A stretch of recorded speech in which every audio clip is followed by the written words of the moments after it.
kind of got lucky. I started posting my trades on 2013. That's when I first started trading for someone else back then. They gave me a 50k account. It was a German guy in Mallorca, in Spain. In 2015, they brought me over to Mallorca. I started making them a bit of money. And 2015 was probably my first biggest year trading. And that's how I was able to get the money to start trading for myself. Yeah, they gave me an account with 100k. We were able to grow that into like 175k. And then they brought me over to Mallorca. I spent a year in Mallorca in 2015. And I think I made 220k in my first biggest year. All right, folks, here we are on Trading Up. We've got a face you may not be very familiar with. It's his first ever podcast, but this guy's been trading since 2010, trades for a living, goes by TheFxAce on TradingView. It's got quite a following over there. His name's Will. So, Will, welcome to the show. All right, Cam, how you doing? Good. Yeah, I'm good, mate. I'm good. Hey, look, we're going to get to hear your story because it's quite the journey. Do you want to start off with how you got into trading and, I suppose, to get to the point where you are now, which is like 16-year veteran? Yeah, so came across trading in 2009. The end of 2009 when I was out bush in Australia, just working on my working holiday visa. And I stumbled across trading, doing a business law and commerce degree online, kind of the economics part, and then that got me swayed into trading. And I started to learn, started to go online, buying courses, buying PDFs, strategies, scalping. It took me like 18 months to kind of get profitable. Back then, there wasn't no YouTube or anything like that, so there was nothing. It was just trial and error on the markets. And then 2000, I think it was 2011, there was a friend of mine I grew up with back home. He's a big futures trader, trades a ES Mini. So we kind of, when I was back home visiting my family one time, he kind of took me to the side and kind of showed me how to kind of read the markets. Ever since then, it's kind of propelled since then. But the biggest journey in my trading has just been personal development and growth. Just psychology, it's something I'm big in, psychology and mindset. And so your friend was a professional futures trader at that point in time? Yeah, him and his father. Ah, right. And so when you said they taught you to read the market, I mean, what kind of stuff did they teach you and how did that all sort of transpire? Were you sitting down like every day and sitting over their shoulder, or what did it look like? So sat down on the computer a couple of times, recorded a few sessions for me. Then back home, he kind of showed me, just looking for levels, looking for how to read slowing of momentum, coming into certain levels, turning points. And over the years, I've just developed my own, that was the kind of base. Then I've kind of just developed my own system and strategy from that.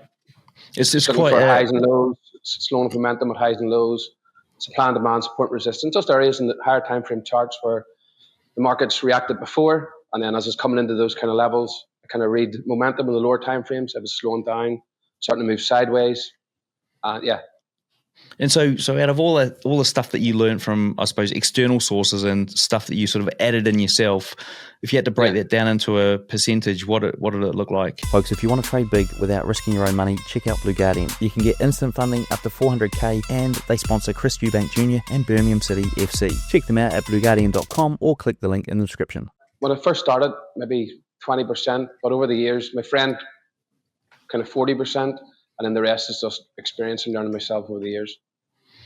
Okay. And so when you started diving in and, trading for yourself, mate, doing it for a living, I mean, what did that journey how did that journey go? Because usually it's a bit of a rocky road. Yeah. So I kind of got lucky I started posting my trades on, I forget the website, in 2014. And actually, that's when I first started trading for someone else back then. It's like they gave me a 50k account. It was a German guy in Mallorca, in Spain. And then in 2015, they brought me over to Mallorca because I started making them a bit of money. And 2015 was probably my first biggest year trading. And that's how I was able to get the money to start trading for myself. They gave me an account with 100k. We were able to grow that into like 175k. And then they brought me over to Mallorca. I spent a year in Mallorca in 2015, and I think I made, I forget, it was 220k in my first biggest year. And that was on their account, and you got a cut of that. I got a cut of that, so I was able to put that into my own account, and spent a year and a half in Mallorca, Palma, and yeah, that was just take off from then. The first few years I was really struggling in Thailand. That's why I moved to Thailand. It was only, cost of living back then pretty cheap, so I was able to focus mostly on my trading. And then I got a big breakthrough in 2015, and since then it's just an upward spiral. They owned like a private, I forget about, like a private bank or something like that. Oh, right. Yeah, Germans. Yeah, Marvin Bank it was called. Okay, so the weird thing is, why'd they only give you 50K or 100K instead of like you're going to jump onto $1 million, or do they want to just see you prove that you could do it? They wanted to see me prove first on a small scale, and then give me over 2015. I think the count was 700K or something. Right. End up in the big account, and then a year and a half trading for them, and I got a 30% cut of the profits on the account. Okay. And so before this, you'd obviously somehow broken the back of, the losing trader, the break-even trader, all of that stuff. I mean, were there any times when you found it hard? Because it all sounds kind of simple and easy at this point. Oh yeah, the first few years was difficult. It was just a roller coaster. Sometimes you go up, then you're back down. And the biggest thing that helped me was learning Muay Thai.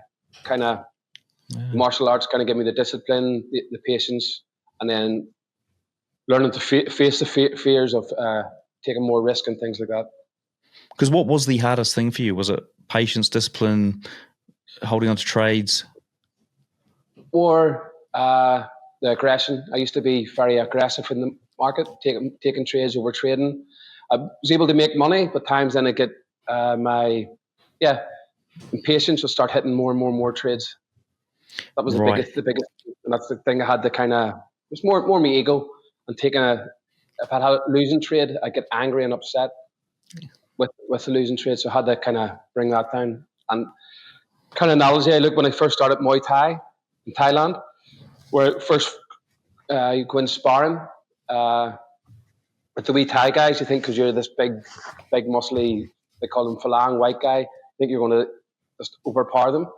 And you go in, you start swinging, and then they just like one punch or two punch, and you're just down. So it's the kind of thing when I first started trading, you think you're gonna think it's easy, and your ego takes over. You get that loss, and you start just firing. Yeah, because the overtrading thing, it is an affliction. I think, especially at the start of a lot of people's journey, especially if they're on lower time frames. I mean, what time frame were you trading on for these guys in Spain? I was doing the 15-30 minute charts, so it was low time frames. And so, how many trades in a session or a day? What I learned to do was I'd drop my risk a lot lower. So a lot of times it was over trading. When I was taking the loss, the risk was too high for my mindset at the time. So I would drop my risk and then slowly build consistency that way. That's how I would explain it.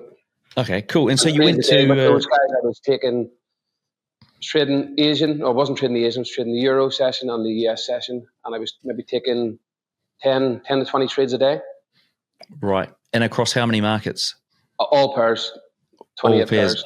Okay, so right. So 28 pairs, that's a lot of pairs. I mean, how many monitors, how are you managing that? Like if you're taking 10 to 20 trades a day, it all seems kind of mind-boggling.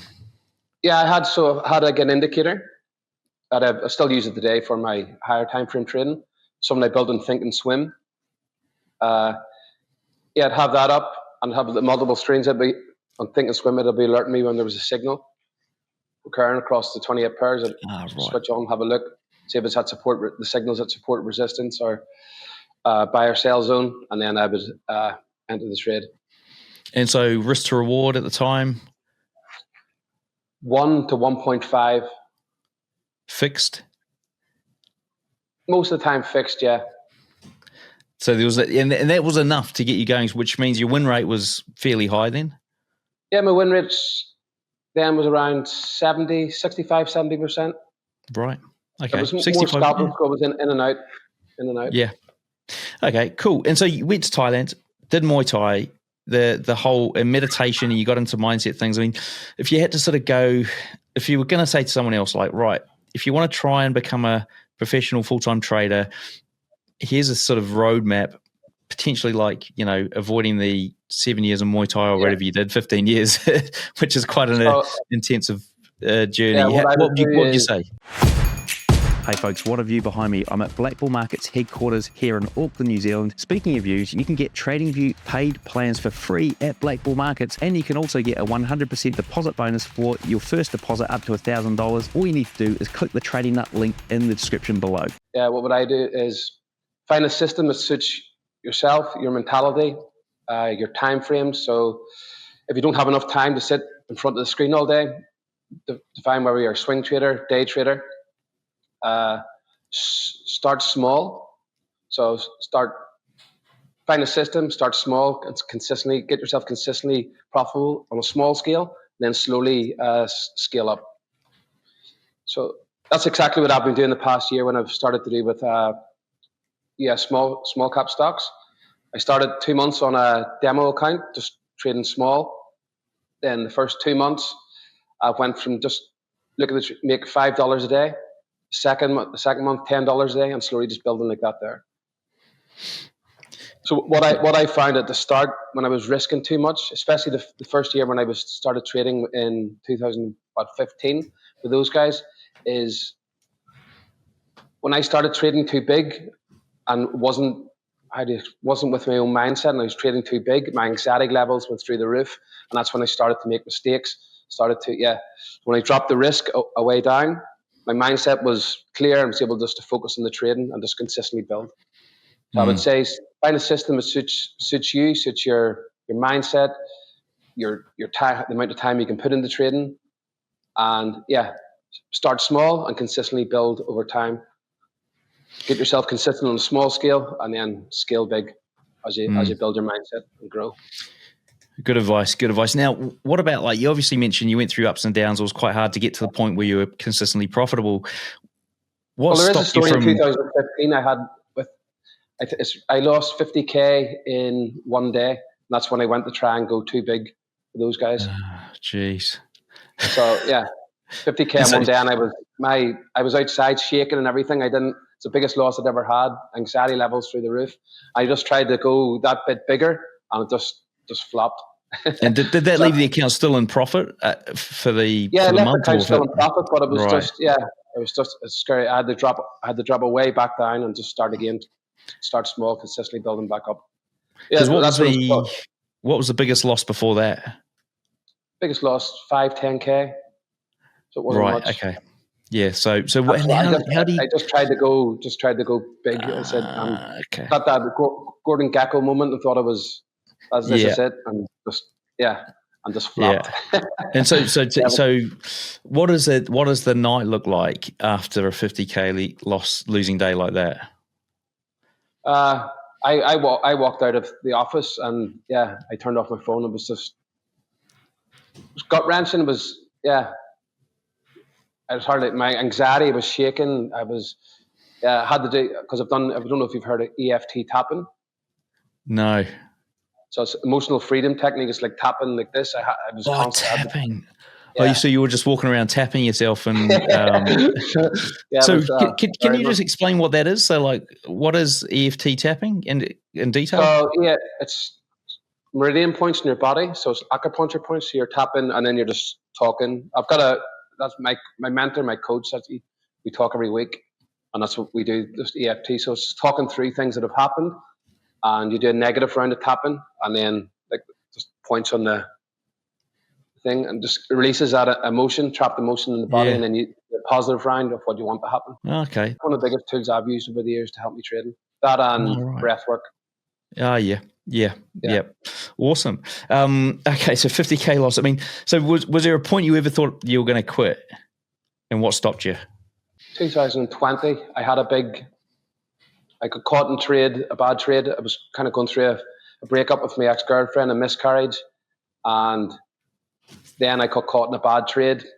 I think it was the USD JPY, and got hammered. I think I lost from that. That was my biggest, I think 15% that year, or 15% in a few months. And I said, I'm done. I'm not doing this no more. Back then, that was just all the stress from.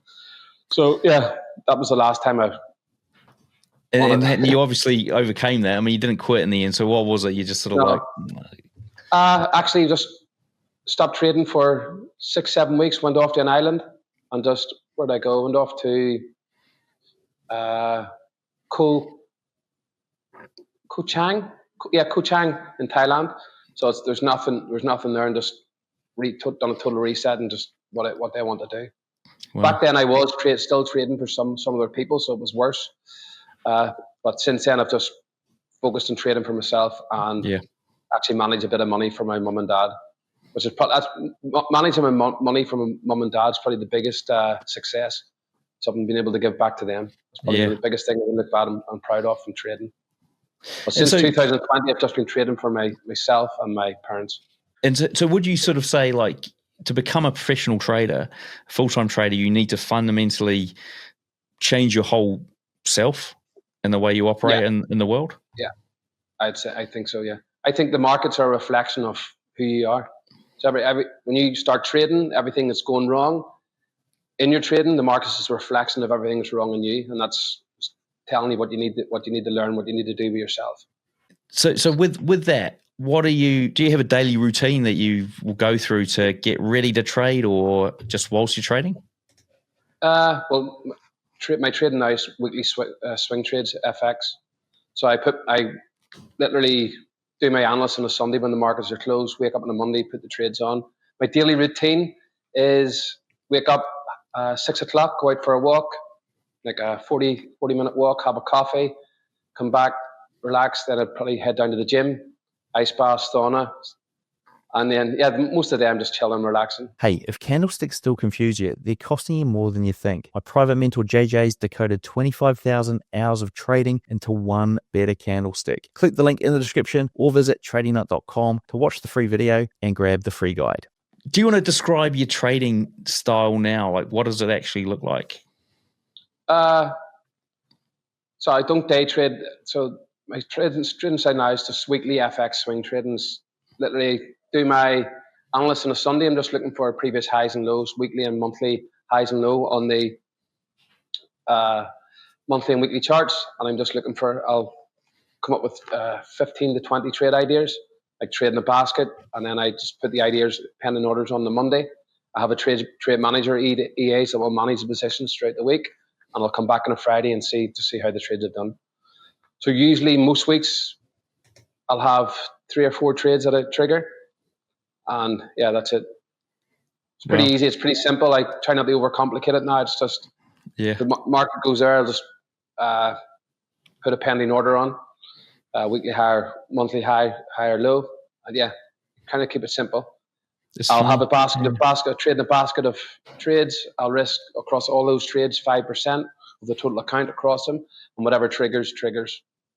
Okay, right. So that's how you do it. So it's almost like, so do you have a maximum for your basket? Yeah, maximum of 5% across all trades. And sorry, a maximum number of orders that you'll have on, because to get 5% max, you obviously, do you just divide however many orders into 5% or? Okay, right. No.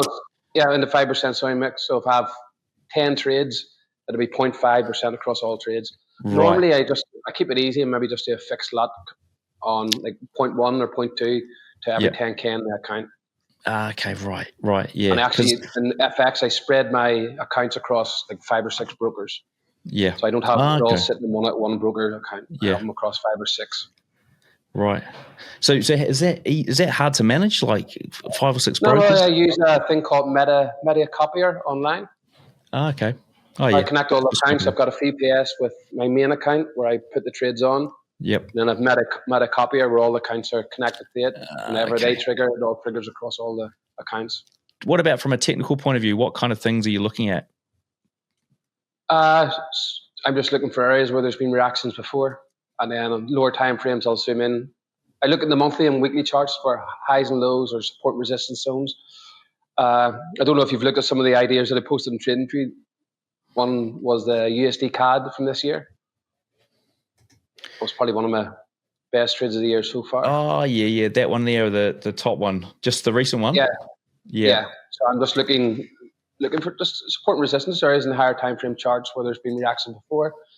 And then zooming into the daily, daily charts, looking to see if there's any slowing of momentum, MACD divergence.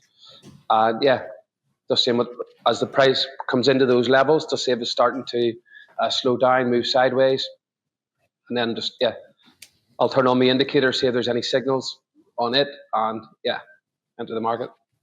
And that's what about my long-term swing trade? And then my weekly ones is just looking for monthly and weekly highs, and I'm just putting pending orders either just below it or just above, depending on if there's any levels at. So my weekly swing trades are pretty simple.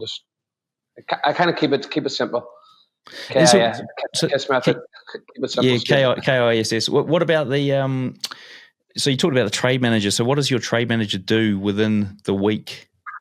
So it has break even. So if the weekly swing, if you do get a reaction to those monthly, weekly highs, especially on the higher time frames, you are going to get some sort of reaction. So I've got my break even set at 70, 80 pips, the trade manager. So if one of the positions that triggers goes 70, 80 pips in my direction, it will close 50% and move the stop loss to entry price. And then it will have everything closed on a Friday end of Euro session. So I'll just come back on a Friday evening or Saturday morning and see how the trades have done. And from an intraday point of view with the stocks, how are you trading those? It's scalping. So I'm got a scanner, looking to see what's moving, momentum scalping. So I'm just jumping in and out. So just looking for see what movement. I'm up to around about averaging $200 a day, $250 a day at the minute on it. But I only started it last September. First 3 months was demo. January, February was $5 a day. And then I've slowly started just getting the strategy, get my mindset right. And then I'm just going to slowly scale up. Yeah. And so is it the same or similar kind of strategy as the swing trading? No. Okay. It's completely different. And why is it different? Just because of the way stocks move compared to forex? Yeah. Stocks, some of them stocks move 200-300% in a day. So all you're doing is jumping in, looking for something that's moving. Right. And you're just looking in and out. I don't stay long. I'm in and out maybe 1 or 2 minutes, and just a few clicks of the mouse. Yeah. So okay. yeah. And what's the thinking behind that? So most people will be like going, hang on a sec, this guy's gone from trading millions to making like $5 a day to making $200 a day. I'm down. That's because I'm only started to do it. I'm making money on swing trading. It's just what's the reason for doing it? That's the question. Last 8 months, just wanting something to do, extra do. So I've started looking online, just a small cap stock trading, and seeing all these people posting. So okay, I'll give it a shot. And it suits me because I'm in Asia, in Thailand. It's kind of pre-market opens at 6 o'clock, and I can trade for 2 or 3 hours, 6 to 9. It's something to do in the evenings after I've just been out doing my own thing during the day. So I can come in at the evening, sit and relax. Just thought I'd give it a go and see if I can do it. So more or less that's it. Any final sort of words of wisdom for the listeners out here? Focus on yourself instead of focusing on everything outside. When you're trading, start small. Focus on yourself. When you're not losing and something's happening in the markets and it's not going well, to me that's a reflection of something inside you that need to change and need to grow. Start to look for those kind of cues. If you're over trading, if you're getting aggressive, that's your ego. You have to pull back and kind of look within and see what inside's causing you to do that. So that's what I'd say. Focus on yourself, grow, and use tools like EFT, meditation, NLP, things like that are all tools you can use to kind of get over those internal, what would you call them? Internal traumas, internal issues. Because that's the blocks. You to where you want to be, you're the block. And if you're not where you want to be, it's something inside you that's not. That's what I would say. And the thing is, everyone says that, and everyone kind of listens to it, but it's only very few that try and apply it and then apply it consistently. At the end of the day, you have to be physically and mentally at your top level to be, because you're trading is a zero-sum game. You're trading against people that are at the top of their game. And if you're not at the top, and they're probably physically, mentally, if you're not at the top of your game physically and mentally, if you're not trading, if you're not training, you're not meditating, and you're not going to. It's going to be more difficult, I think. Yeah. You're at the top of your game. Hey, look, Will, it's been fantastic having you on. This is it's been a great show. What's the best way for people to find out more about you? Just head over to TradingView, the TheFxAce. There you go, folks. TheFxAce on TradingView. Go and check it out. What we'll do is we'll hook a link up to his show notes page with that link in it as well below the video or in the podcast description. Go and check that out. While you're down there, hit subscribe, like, and that notifications bell, and we'll see you in the next one.